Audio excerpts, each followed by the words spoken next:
Hello नमस्कार, मी स्वप्नाली तुमचं स्वागत करते माझ्या यूट्यूब चॅनलमध्ये. आजचा व्हिडिओ जो आहे तो आहे रेसिपीचा. मी माहेरी आलेली आहे आणि माझ्या भावाची फरमाईश, दीदी काहीतरी तुझ्या हातचं कर ना, म्हणून सकाळीच त्याने मला चिकन आणून दिलेलं आहे. चिकन तंदुरी करते आहे मी. त्यातलं हाफ जे आहे त्याचं ग्रेव्हीच करणार आहे नॉर्मल, आणि जे लेग पीस आहेत त्याचं चिकन तंदुरी करणार आहे. ही रेसिपी जी आहे ती माझ्या सासऱ्यांची आहे, त्यांनी मला शिकवलेली. हा माझा भाऊ आणि हे माझं बाळ मध्ये मध्ये मध्ये मध्ये लुडबुड करत आहे. कधी होते असं त्यांचं सगळं चाललेलं आहे सकाळपासून. पण हे व्हायला खूप वेळ लागणार आहे, जवळजवळ पूर्ण दिवस जाणार आहे मॅरिनेशन आणि सगळ्या गोष्टी करता. इथं मी जे आहे ते लेग पीसला कट करते आहे. हे असं कट केलं ना की चिकन चांगलं शिजतं. त्याचं जे मधलं बोन असतं ना त्याला कट मारायचं, म्हणजे ते बरोबर चांगलं शिजतं, कच्चं राहत नाही. असं छान कट करून झालं की ते वॉश करून घ्यायचे. वॉश करायचे आणि मग त्याचं मॅरिनेशनला स्टार्ट करायचं. आणि सकाळीच मी दही जे असतं आपलं ते ओढणीमध्ये पॅक करून ठेवलं. दह्यातलं सगळं पाणी काढायचं. आता इथे वॉश करून झाल्यावर अद्रक लसूण पेस्ट, थोडंसं मीठ, त्यानंतर चिकन 65चा मसाला जो असतो तो, हे सगळं लावून मॅरिनेट करून घ्यायचं आहे. ब्लॅक पेपर, कस्तुरी मेथी पण त्याच्यामध्ये ॲड करायचं आहे. आणि वरून थोडंसं तूप किंवा बटर, माझ्याकडे तूप अवेलेबल आहे त्याच्यामुळे मी तूप लावणार आहे.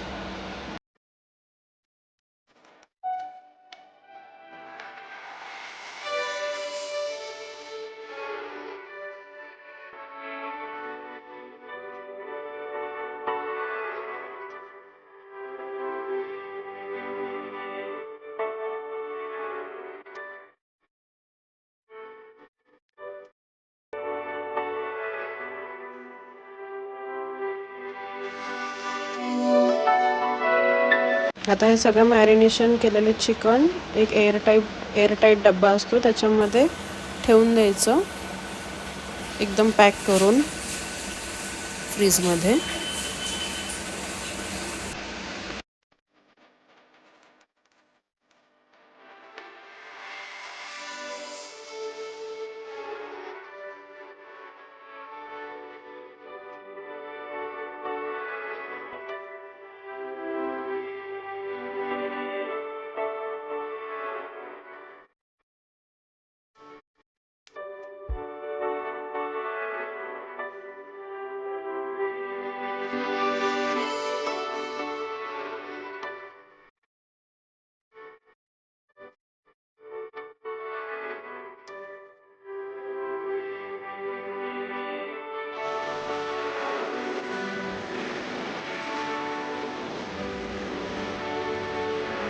हे सकाळी मी ठेवलं होतं दह्यामधलं पाणी निघायला. आता हे सगळं दह्यातलं पाणी निघालं. आता एका वाटीमध्ये हे लागेल तेवढं दही घ्यायचं. याच्यामध्ये चवीपुरतं लाल तिखट टाकायचं.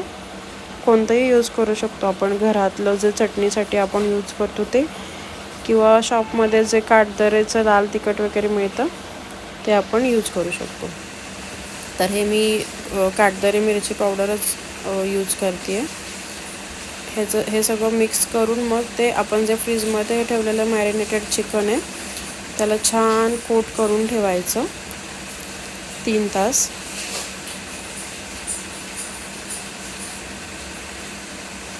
आणि हे कोट केलेलं परत एकदा आपण 2 तासासाठी फ्रीजमध्ये ठेवायचं. ते पूर्ण छान मॅरिनेट होतं. आणि मग आपण तव्यावर शालो फ्राय करू शकतो, किंवा तुमच्याकडे काय म्हणतात ते एअर फ्रायर वगैरे असेल तर त्याच्यामध्ये पण तुम्ही करू शकता. माझ्याकडे गोव्याला माझ्या घरी एअर फ्रायर आहे, त्याच्यामध्ये मी करते. आता मम्मीकडे मी हे तवा फ्रायच करणार आहे.